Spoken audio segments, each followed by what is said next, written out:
ছেলেবেলায় আমার এক বন্ধু ছিল, তার নাম লালু। অর্ধ শতাব্দী পূর্বে, অর্থাৎ সে এতকাল পূর্বে যে তোমরা ঠিকমতো ধারণাই করতে পারবে না। আমরা একটা ছোট্ট বাংলা স্কুলে একসাথে পড়তাম। আমাদের বয়স তখন 10-11। মানুষকে ভয় দেখাবার, জব্দ করবার কত কৌশলই যে তার মাথায় ছিল তার ঠিকানা নেই।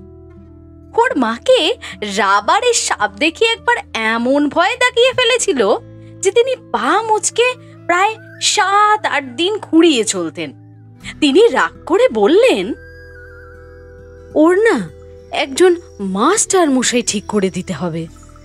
সন্ধেবেলা এসে পড়াতে বসলে ও আর উপদ্রব করার সময় পাবে না।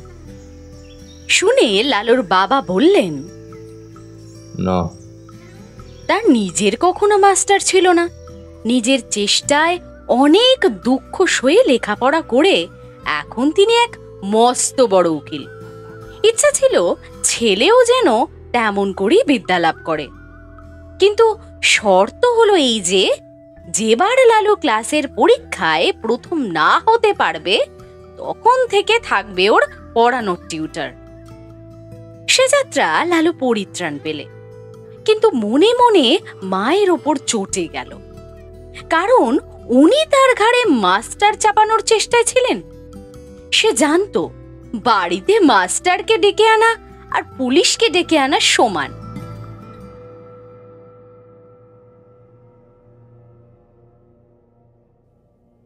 লালুর বাপ একজন ধনী গৃহস্থ। বছর কয়েক হলো পুরনো বাড়ি ভেঙে তেতলা বাড়ি করেছেন।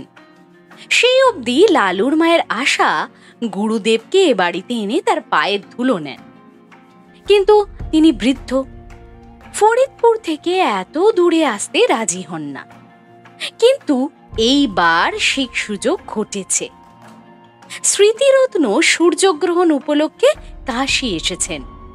সেখান থেকে লিখে পাঠিয়েছেন ফেরবার পথে নন্দরানীকে আশীর্বাদ করে তারপর যাবেন। লালুর মায়ের আনন্দ তো আর ধরে না, উদ্যোগ আয়োজনে ব্যস্ত। এত দিনের মনস্কামনা এবার সিদ্ধ হবে।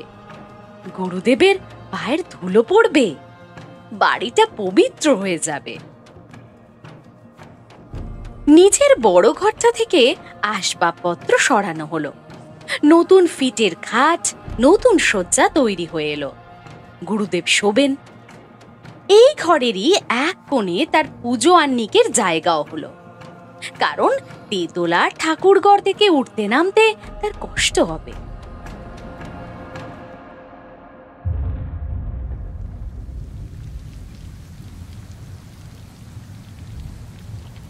দিন কয়েক পরে গুরুদেব এসে উপস্থিত হলেন, কিন্তু কি দুর্যোগ! আকাশ ছেয়ে কালো মেঘের ছটা, যেমন ঝড় তেমনি বৃষ্টি, তার বিরাম নেই। এদিকে মিষ্টান্নাদি তৈরি করতে, ফল ফুল সাজাতে লালুর মায়ের নিঃশ্বাস নেওয়ার সময় নেই। তারই মধ্যে স্বহস্তে ঝেড়ে ঝুড়ে মশারি গুজে দিয়ে বিছানা করে গেলেন। নানা কথাবার্তায় রাত হয়ে গেল। পথশ্রমে ক্লান্ত গুরুদেব আহারাদি সেরে শয্যা গ্রহণ করলেন। চাকর বাকর ছুটি পেলে। সুকোমল শয্যায় পারিপাট্যে প্রসন্ন গুরুদেব মনে মনে নন্দরানীকে আশীর্বাদই করলেন। কিন্তু গভীর রাতে হঠাৎ করে তার ঘুম ভেঙে গেল। ছাদ চুইয়ে চুইয়ে মশারি ফুঁড়ে তার সুপরিপুষ্ট পেটের ওপরে জল পড়ছে। ওহ, কি ঠান্ডা সে জল! শশব্যস্ত হয়ে বিছানার বাইরে এসে পেটটা মুছে ফেললেন। তারপর বললেন, নতুন বাড়ি করলে নন্দরানী, কিন্তু পশ্চিমের কড়া রোদে ছাদটা এর মধ্যেই ফেটেছে দেখছি। আবার শুলেন। আবার পেটের ওপর জল ঝরে পড়ল। আবার উঠে পেটের জল মুছে খাটটা টেনে নিয়ে আর এক ধারে নিয়ে গেলেন। কিন্তু শোভা মাত্রই আবার জলের ফোঁটা। এবার টেনে নিয়ে গেলেন আরো এক ধারে, কিন্তু সেখানেও তেমনি। এবার দেখলেন বিছানাটাও ভিজেছে, শোয়ার জো নেই। স্মৃতিরত্ন বিপদে পড়লেন। বুড়ো মানুষ, অজানা জায়গায় দৌড় খুলে বাইরে যেতেও ভয় করে, আবার থাকাও বিপজ্জনক। কি জানি, ফাটা ছাদ ভেঙে হঠাৎ যদি মাথায় পড়ে। ভয়ে ভয়ে দৌড় খুললেন তিনি। বারান্দায় বেরিয়ে এলেন। সেখানে একটা লণ্ঠন জ্বলছে বটে, কিন্তু কেউ কোথাও নেই। ঘোর অন্ধকার, যেমন বৃষ্টি তেমনি ঝোড়ো হাওয়া। দাঁড়াবারও জো নেই। কোথায় চাকর বাকর, কোন ঘরে শোয়ে তারা কিছুই তো জানেন না তিনি। চেঁচিয়ে তিনি ডাকলেন, কেউ কি আছো? কিন্তু কারো সাড়া মিলল না। একধারে একটা বেঞ্চি ছিল। লালুর বাবার গরিব মক্কেল যারা, তারা এখানেই এসে বসে। গুরুদেব অগত্যা তাতেই বসলেন। আত্মমর্যাদার যথেষ্ট লাঘব হলো। অন্তরে অনুভব করলেন, কিন্তু কি উপায়? উত্তরে বাতাসে বৃষ্টির ছাটের আমেজ রয়েছে, শীতে গা শিরশির করছে। কোঁচার খুঁটোটা জড়িয়ে নিয়ে পা দুটো যথাসম্ভব ওপরে তুলে আরাম করে শোবার আয়োজন করে নিলেন। নানাবিধ দুর্বিপাকে দেহ অবশ, মন তিক্ত, ঘুমে চোখের পাতা ভাবাতুর। অনভ্যস্ত গুরু ভোজন ও রাত্রি জাগরণে দু একটা অম্ল উদ্গারের আভাস দিলেন। উদ্বেগের অবধি রইল না। হঠাৎ এমনই সময় অভাবনীয় নতুন উপদ্রব। পশ্চিমের বড় বড় মশা দুই কানের পাশে এসে গান জুড়ে দিলে। চোখের পাতা প্রথমে সাড়া দিতে চায় না, কিন্তু মন শঙ্কায় পরিপূর্ণ হয়ে গেল। কি জানি এরা সংখ্যায় কত? মাত্র মিনিট দুই। অনিশ্চিত নিশ্চিত হলো। গুরুদেব বুঝলেন, সংখ্যায় এরা অগণিত। সে বাহিনীকে উপেক্ষা করে বিশ্বে এমন বীর পুরুষ কেউ নেই। যেমন তার জ্বলুনি, তেমন তার চুলকানি। স্মৃতিরত্ন দ্রুত স্থান ত্যাগ করলেন, কিন্তু তারাও সঙ্গ নিলে।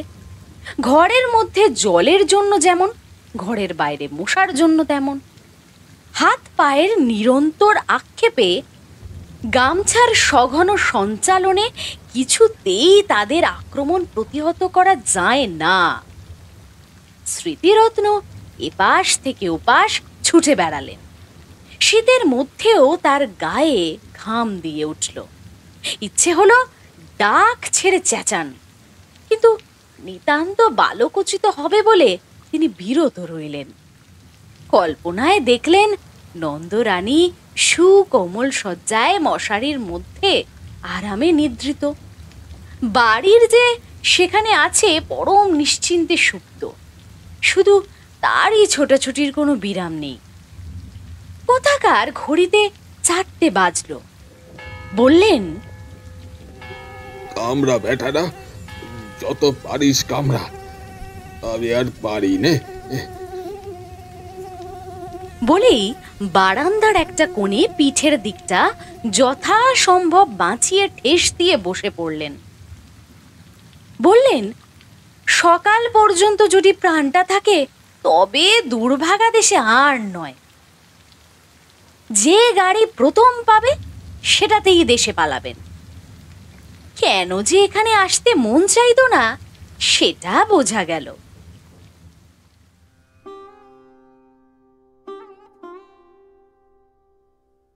দেখতে দেখতে সর্বসন্তাপহর নিদ্রায় তার সারা রাত্রির সকল দুঃখ মুছে দিলে।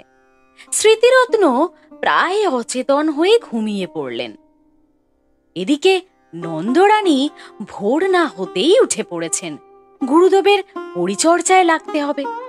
রাত্রে গুরুদেব জল সংযোগ করেছেন মাত্র। যদিচ তা গুরুতর, তবুও মনের মধ্যে ক্ষোভ ছিল। খাওয়া তেমন ভালো হয় নাই। আজ দিনের বেলা নানা উপচারে তা ভরিয়ে তুলতে হবে। নিচে নেমে এলেন, দেখেন দোর খোলা। গুরুদেব তার আগেই উঠে পড়েছেন। এটা ভেবে একটু লজ্জা হলো তার। ঘরের মধ্যে মুখ বাড়িয়ে দিয়ে দেখেন, কই তিনি তো নেই। কিন্তু এ কি ব্যাপার? দক্ষিণের খাট উত্তর দিকে, ক্যাম্বিসের ব্যাগটা জানলা ছেড়ে মাঝখানে নেমেছে। কোষাকুষি, আসন, পূজাহান্নিকে জিনিসপত্র সবই তো এলোমেলো। কারণটা তিনি কিছুতেই বুঝতে পারলেন না। বাইরে এসে চাকরদের ডাকলেন, তারা কেউ তখনও ওঠেনি। তবে একলা গুরুদেব গেলেন কোথায়? হঠাৎ তার দৃষ্টি পড়ল, ওটা কি? এক কোণে অন্ধকারে মানুষের মতো কি একটা বসে না? সাহসে ভর করে একটু কাছে গিয়ে ঝুঁকে দেখেন তার গুরুদেব। অব্যক্ত আশঙ্কায় চেঁচিয়ে উঠলেন, ঠাকুর মশাই, ঠাকুর মশাই! ঘুম ভেঙে স্মৃতিরত্ন চোখ মেলে চাইলেন, তারপরে ধীরে ধীরে সোজা হয়ে বসলেন। নন্দরানী ভয়ে, ভাবনায়, লজ্জায় কেঁদে ফেললেন। জিজ্ঞাসা করলেন, ঠাকুর মশাই, আপনি এখানে কেন? সারা রাত দুঃখে আর যে পারছিল না মা। কেন বাবা? নতুন বাড়ি করেছো বটে মা, কিন্তু ছাদ কোথাও আর আসতো নেই। সারা রাতের বৃষ্টি বাদল বাইরে তো পড়েনি, পড়েছে আমার গায়ের ওপর। খাট টেনে যেখানে নিয়ে যাই সেখানেই পড়ে জল। পাছে ছাদ ভেঙে মাথায় পড়ে পালিয়ে এলাম বাইরে, কিন্তু তাতেই কি রক্ষে আছে মা? পঙ্গপালের মতো ডাঁশ মশা যাকে যাকে সমস্ত রাত্রি যেন চুবলে খেয়েছে। এধার থেকে ছুটে ওধার যাই, আবার ওধার থেকে ছুটে এধারে আসি। গায়ের অর্ধেক রক্ত বোধ করি আর নেই মা। বহু প্রয়াস, বহু সাধ্য সাধনার পরে ঘরে আনা বৃদ্ধ গুরুদেবের অবস্থা দেখে নন্দরানীর দু চোখে অশ্রু সজল হয়ে উঠল। বললেন, কিন্তু বাবা, বাড়িটা যে তেতলা, মানে আপনার ঘরের ওপরেও আরো দুটো ঘর আছে। বৃষ্টির জল তিনটে ছাদ ফুটো করে নামবে কি করে? কিন্তু বলতে বলতেই তার সহসা মনে হলো, এ হয়তো ওই শয়তান লালুর কোনো রকম শয়তানি বুদ্ধি। ছুটে গিয়ে বিছানা হাতড়ে দেখেন মাঝখানে চাদরটা অনেকখানি ভিজে, আর মশারি বেয়ে ফোঁটা ফোঁটা জল ঝরছে। তাড়াতাড়ি নামিয়ে তিনি দেখতে পেলেন ন্যাকড়ায় বাঁধা এক চাঙড় বরফ। সবটা গলেনি, তখনও একটু টুকরো রয়েছে। পাগলের মতো ছুটে বাইরে গিয়ে চাকরদের ডাকলেন, চেঁচিয়ে হুকুম দিলেন, হারামজাদা লেলো কোথায়? হ্যাঁ, কাজ কর্ম চুলোয় যাকগে, বজ্জাতটাকে যেখানে পাবি মারতে মারতে আন। লালুর বাবা সেই মাত্র নিচে নামছিলেন। স্ত্রীর কাণ্ড দেখে হতবুদ্ধি হয়ে গেলেন। কি কাণ্ড করছো? হলো কি? হয় হয় লেলুকে বাড়ি থেকে তাড়াও, আর না হয় আমি আজ গঙ্গায় ডুবে মহাপাতকের প্রায়শ্চিত্ত করব। কি করলে সে? বিনা দোষে গুরুদেবের দশা কি করেছে নিজে চোখে দেখো গে। তখন সবাই গেলেন ঘরে। নন্দরানী সব বললেন, সব দেখালেন। স্বামীকে বললেন, এ দস্যি ছেলেকে নিয়ে ঘর করব কি করে? কি করে তুমি বলো? গুরুদেব ব্যাপারটা বুঝতে পারলেন। নিজের নির্বুদ্ধিতায় বৃদ্ধ হা হা করে হেসে ফেললেন।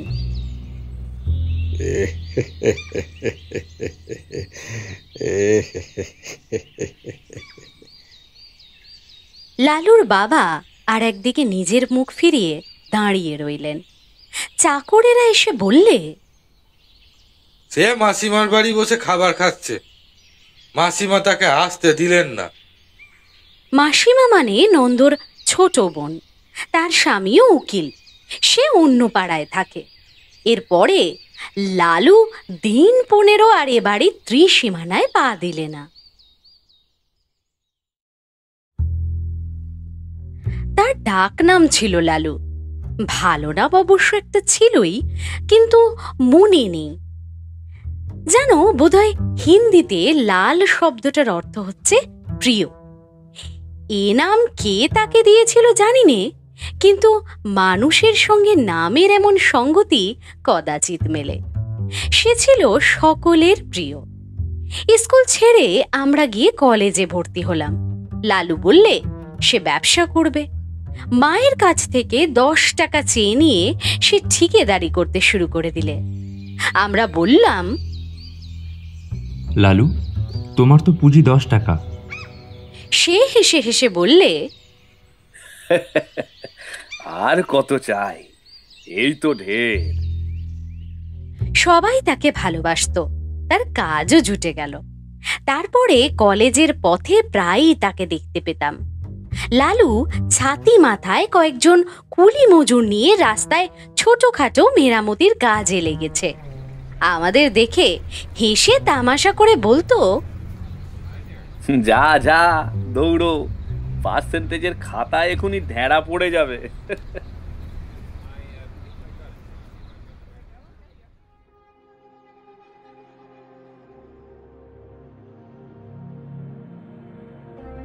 আরো ছোটকালে যখন আমরা বাংলা স্কুলে পড়তাম, তখন সে ছিল সকলের মিস্ত্রি। তার বইয়ের থলির মধ্যে সর্বদাই মজুদ থাকতো একটা হামানদিস্তার ডাঁটি, একটা নড়ুন, একটা ভাঙা ছুরি, ফুটো করবার একটা পুরনো তুরপুনের ফলা, একটা ঘোড়ার নাল। কি জানি কোথা থেকে এসব সংগ্রহ করেছিল, কিন্তু এ দিয়ে পারতো না এমন কোনো কাজ নেই। স্কুল শুদ্ধ সকলের ভাঙা ছাতি সারানো, স্লেটের ফ্রেম আটা, খেলতে গিয়ে ছিঁড়ে গেলে জামা কাপড় সেলাই করে দিত। কোনো কাজে কখনো না বলতো না, আর করতো চমৎকার। একবার ছট পরবের দিনে কয়েক পয়সার রঙিন কাগজ আর শোলা কিনে কি একটা নতুন তৈরি করে সে গঙ্গার ঘাটে বসে প্রায় 2.5 টাকার খেলনা বিক্রি করে ফেললে। তার থেকে আমাদের পেট ভরে চিনে বাদাম ভাজাও খাইয়েছিল। বছরের পরে বছর যায়, সকলে বড় হয়ে উঠলাম। জিমন্যাস্টিকের আখড়ায় লালুর সমকক্ষ কেউ ছিল না। তার গায়ের জোর ছিল যেমন অসাধারণ, সাহসও ছিল তেমনি অপরিসীম। ভয় কারে কয় সে বোধ করে জানতো না। সকলের ডাকেই সে প্রস্তুত, সবার বিপদেই সে সকলের আগে এসে উপস্থিত। কেবল তার একটা মারাত্মক দোষ ছিল, কাউকে ভয় দেখাবার সুযোগ পেলে সে কিছুতেই নিজেকে সামলাতে পারত না। এতে ছেলে বুড়ো গুরুজন সবাই তার কাছে সমান। আমরা কেউ ভেবে পেতাম না ভয় দেখাবার এমন সব অদ্ভুত ফন্দি তার মাথায় এক নিমিষে কোথা থেকে আসে। দু একটা ঘটনা বলি।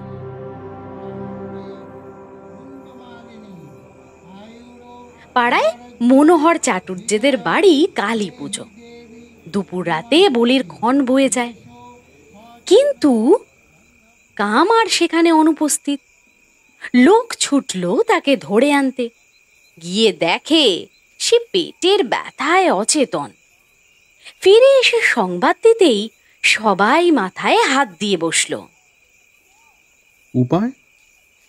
এত রাতে ঘাতক মিলবে কোথায়? দেবীর পুজো পণ্ড হয়ে যায় যে। তাদের মধ্যে কে একজন বলে উঠল, পাঁঠা কাটতে পারে লালু, এমন অনেক সে কেটেছে। লোক দৌড়লো তার কাছে। লালু ঘুম ভেঙে উঠে বসল, তারপর বলল, না না কি গো, দেবীর পুজোয় ব্যাঘাত ঘটলে সর্বনাশ হবে যে।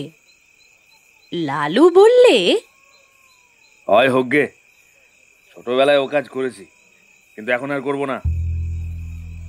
যারা ডাকতে এসেছিল তারা মাথা কুটতে লাগলো। আর 10-15 মিনিট মাত্র সময়, তারপরে সব নষ্ট, সব শেষ। তখন মহাকালীর কোপে কেউ বাঁচবে না। লালুর বাবা এসে আদেশ দিলেন যেতে। বললেন, ওরা নিরুপায় হয়ে এসছেন, না গেলে অন্যায় হবে, তুমি যাও। লালুকে দেখে চাটুজ্জে মশাইয়ের ভাবনা খানিক ঘুচল। সময় নেই, তাড়াতাড়ি পাঁঠা উৎসর্গিত হয়ে কপালে সিঁদুর, গলায় জবার মালা পরে হাঁড়ি কাঠে পড়ল। বাড়ি শুদ্ধ সকলের মা মা রবের প্রচন্ড চিৎকারে নিরুপায় নিরীহ জীবের শেষ আর্তনাদ কোথায় ডুবে গেল। লালুর হাতের খড়গ নিমেষে উত্থিত হয়ে সজোরে নামল। তারপরে বলির ছিন্ন কণ্ঠ থেকে রক্তের ফোয়ারা কালো মাটিকে রাঙা করে দিলে। লালু ক্ষণকাল চোখ বুজে রইল। ক্রমশ ঢাক ঢোলের কাশির সংমিশ্রণে বলির বিরাট বাজনা থেমে এলো। যে পাঁঠাটা অদূরে দাঁড়িয়ে কাঁপছিল, আবার তার কপালে চড়ল সিঁদুর, গলায় দুলল রাঙা মালা।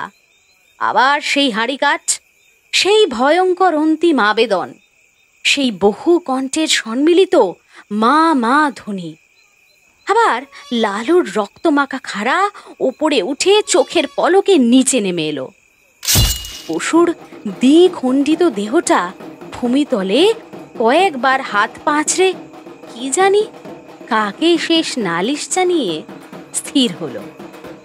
তার কাটা গলার রক্তধারা রাঙা মাটিকে আরো খানিকটা রাঙিয়ে দিলে। ঢুলিরা উন্মাদের মতো ঢোল বাজাচ্ছে। উঠোনে ভিড় করে দাঁড়িয়ে বহু লোকের বহু প্রকারের কোলাহল। সম্মুখের বারান্দায় কার্পেটের আসনে বসে মনোহর চাটুজ্জে মুদ্রিত নেত্রে ইষ্টনাম জপরত। অকস্মাৎ লালুর ভয়ঙ্কর একটা হুঙ্কার দিয়ে উঠল। সমস্ত শব্দ, সমস্ত সাড়া থেমে গেল। সবাই বিস্ময়ে স্তব্ধ। এ আবার কি? লালুর অসম্ভব বিস্ফারিত চোখের তারা দুটো যেন ঘুরছে। সে চেঁচিয়ে বললে, আর পাঁঠা কই? বাড়ির কে একজন ভয়ে ভয়ে জবাব দিলে, আর তো পাঁঠা নেই, আমাদের শুধু দুটো করেই বলি হয়। লালু তার হাতের রক্তমাখা খাড়াটা মাথার ওপরে বার দুই ঘুরিয়ে ভীষণ কর্কশ কণ্ঠে গর্জন করে উঠল, নেই পাঁঠা, না না, সে হবে না, হবে না, হবে না, হবে না, আমার আমার খুন চেপে গেছে। দাও পাঁঠা, দাও পাঁঠা, দাও পাঁঠা, দাও পাঁঠা, দাও পাঁঠা, দাও, নইলে নইলে আজ আমি যাকে পাবো তাকে ধরেই নরো বলি দেব। মা মা, জয় কালী। বলেই এক মস্ত লাফ দিয়ে সে হাঁড়ি কাঠের এদিক থেকে ওদিকে গিয়ে পড়ল। তার হাতের খাড়া তখন বন বন করে ঘুরছে। তখন যে কাণ্ড ঘটল ভাষায় তার বর্ণনা করা যায় না। সবাই একসঙ্গে ছুটল সদর দরজার দিকে। পাছে লালু ধরে ফেলে। পালাবার চেষ্টায় বিষম ঠেলাঠেলি হুড়োমুড়িতে সেখানে যেন দক্ষযক্ষ বেঁধে গেল। কেউ পড়ছে গড়িয়ে, কেউ হামাগুড়ি দিয়ে, কারোর পায়ের ফাঁকের মধ্যে মাথা গলিয়ে বেরোনোর চেষ্টা করছে, কারো গলা কারোর বগলের চাপের মধ্যে পড়ে একেবারে দম আটকানোর মতো অবস্থা। একজন আরেকজনের ঘাড়ের ওপর দিয়ে পালানোর চেষ্টায় ভিড়ের মধ্যে মুখ থুবড়ে পড়ছে। কিন্তু এসব মাত্র মুহূর্তের জন্য, তারপরেই সব ফাঁকা। লালু গর্জে উঠল, মনোহর চাটুজ্জে কই? কই মনোহর চাটুজ্জে? আর পুরুত গেল কোথায়? কোথায় গেল পুরুত? পুরুত কোথায় গেল? পুরুত গেল কোথায়? পুরুত রোগালো। সে গন্ডগোলের সুযোগে আগেই গিয়ে লুকিয়েছে প্রতিমার আড়ালে। গুরুদেব কুশাসনে বসে চণ্ডীপাঠ করছিলেন। তাড়াতাড়ি উঠে ঠাকুর দালানের একটা মোটা থামের পিছনে গা ঢাকা দিয়েছেন। কিন্তু তার বিপুলায়তন দেহ নিয়ে মনোহরের পক্ষে ছুটাছুটি করা কঠিন। লালু এগিয়ে গিয়ে বাঁ হাতে তার একটা হাত চেপে ধরলে আর বললে, চলো চলো, হাঁড়ি কাছে গিয়ে গলা দেবে। চলো চলো, হাঁড়ি কাছে গিয়ে গলা দেবে। একে তার বজ্রমুষ্টি, তাতে ডান হাতে খাড়া। ভয়ে চাটুর্যের প্রাণ উড়ে গেল। কাঁদো কাঁদো গলায় মিনতি করে বললে, লালু, স্থির হয়ে চেয়ে দেখ। আমি পাঠা নই, মানুষ। আমি সম্পর্কে তোমার জ্যাঠামশাই হই বাবা। তোমার বাবা আমার ছোট ভাইয়ের মতো। সে জানি নে, আমার খুন চেপেছে। চলো, তোমাকেই বলি দেব। মায়ের আদেশ। না বাবা, মায়ের আদেশ নয়, কখনো নয়। মাঝে জগৎ জননী। জগৎ জননী সেখান আছে তোমার? আর দেবে পাঠা বলি? ডেকে পাঠাবে আমাকে পাঠা কাটতে? বলো, ঠিক তো? ঠিক বাবা, ঠিক। আর কখনো না। আমার হাতটা ছেড়ে দাও বাবা, একবার পায়খানা যাব।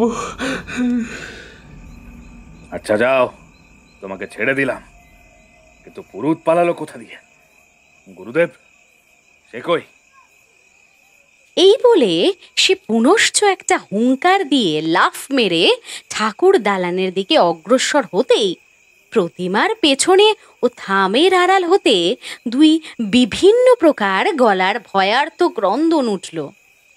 সরু ও মোটা গলা মিলিয়ে সে শব্দ এমন অদ্ভুত হাস্যকর যে লালু নিজেই আর সামলাতে পারলে না।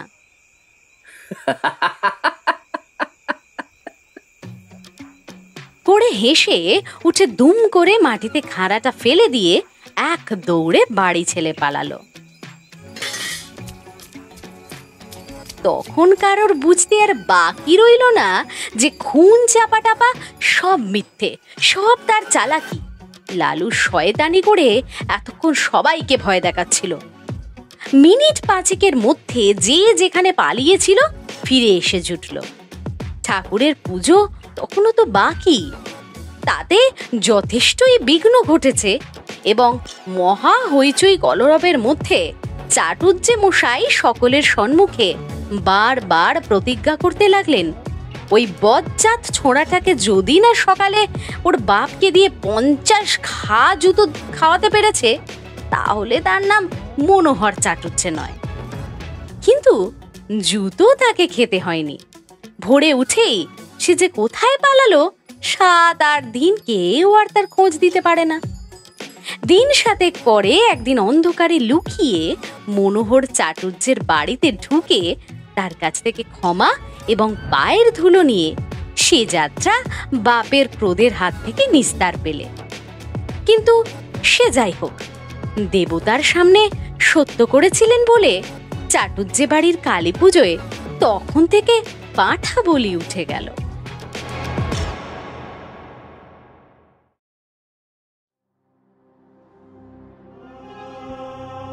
আমাদের শহরে তখন শীত পড়েছে।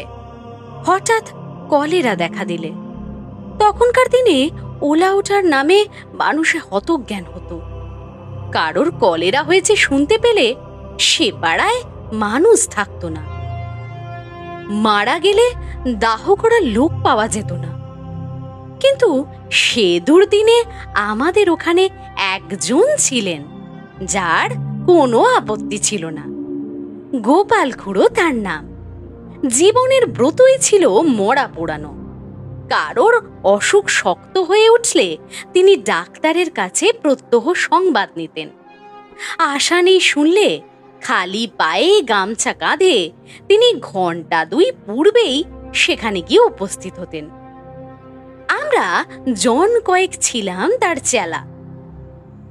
তিনি মুখ ভার করে বলে যেতেন, ওরে, আজ রাত্রিটা একটু সতর্ক থাকিস বাবারা, ডাকলে যেন সাড়া পাই। রাজদ্বারে শ্মশানে চ। শাস্ত্র বাক্যটা মনে আছে তো তোদের? আগে আছে বই কি, আপনি ডাক দিলেই গামছা সমেত বেরিয়ে পড়ব। বেশ বেশ, এই তো চাই। এর চেয়ে পুণ্য কর্ম সংসারে নাই। আমাদের দলের মধ্যে লালুও ছিল একজন। ঠিকেদারির কাজে বাইরে না গেলে সে কখনো না বলতো না। সেদিন সন্ধ্যাবেলা বিষণ্ণ মুখে খুড়ো এসে বললেন, বিষ্টু পণ্ডিতের পরিবারটা এবার বুঝি রক্ষে পেলে না রে। সবাই চমকে উঠলাম। অতি গরিব বিষ্টু ভট্টাচার্যের কাছে বাংলা স্কুলে আমরা ছেলেবেলায় পড়েছিলাম। নিজে সে চিররুগ্ন এবং চিরদিন স্ত্রীর প্রতি একান্ত নির্ভরশীল। জগতে আপনার বলতে কেউ নেই। তার মতো নিরীহ অসহায় মানুষ সংসারে আমি দেখিনি।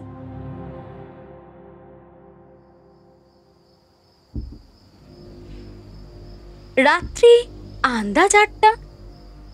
দড়ির খাটে বিছানা সমেত পণ্ডিত গৃহিণীকে আমরা ঘর থেকে উঠোনে নামালাম। পণ্ডিত মশাই ফ্যাল ফ্যাল করে চেয়ে রইলেন। সংসারে কোনো কিছুর সঙ্গে সে চাহনির তুলনা হয় না এবং সে একবার দেখলে সারা জীবনে আর ভোলা যায় না। মৃতদেহ তোলবার সময় পণ্ডিত মশাই আস্তে আস্তে বললেন, আমি সঙ্গে না গেলে মুখাগ্নির কি হবে? কেউ কিছু বলবার আগেই লালু বলে উঠল, ও কাজটা আমি করব পণ্ডিত মশাই। আপনি আমাদের গুরু, সেই সম্পর্কে উনি আমাদের মা। আমরা সবাই জানতাম শ্মশানে হেঁটে যাওয়া তার পক্ষে অসম্ভব। বাংলা স্কুল মিনিট 5 পথ। হাঁপাতে হাঁপাতে সেটুকু আসতেও তার আধ ঘন্টার বেশি সময় লাগতো। পণ্ডিত মশাই একটু চুপ করে থেকে বললেন, আর নিয়ে যাওয়ার সময় ওর মাথায় একটু সিঁদুর পরিয়ে দিবি নেলা। নিশ্চয় দেব পণ্ডিত মশাই, নিশ্চয় দেব। বলে এক লাফে সে ঘরে ঢুকে কৌটো বার করে আনলে এবং যত সিঁদুর ছিল সমস্তটা মাথায় ঢেলে দিলে।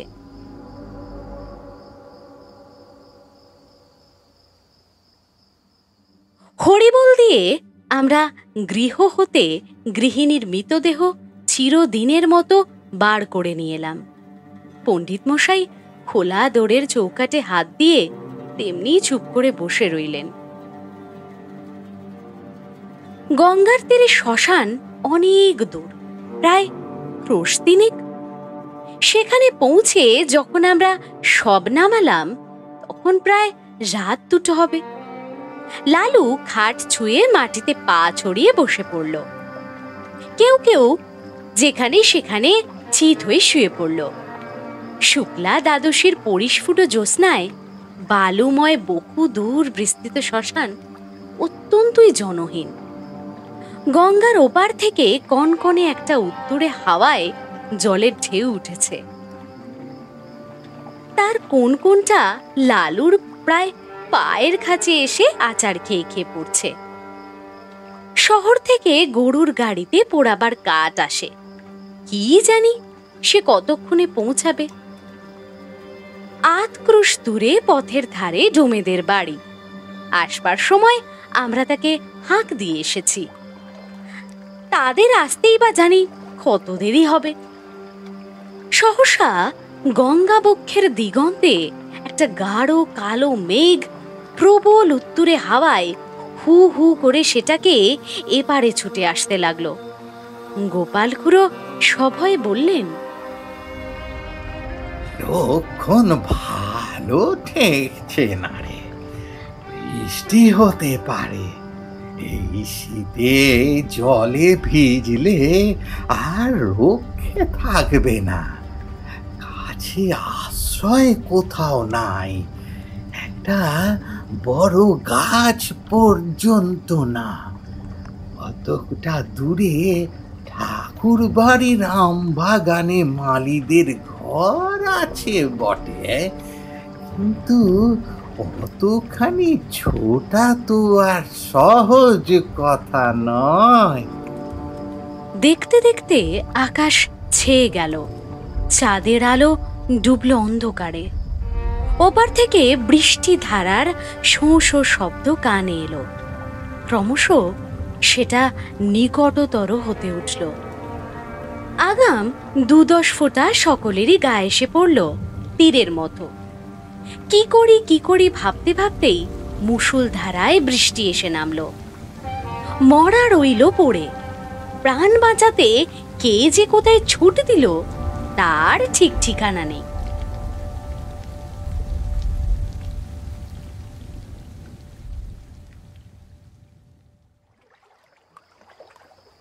জল থামলে ঘন্টা খানেক পরে একে একে সবাই ফিরে এলাম।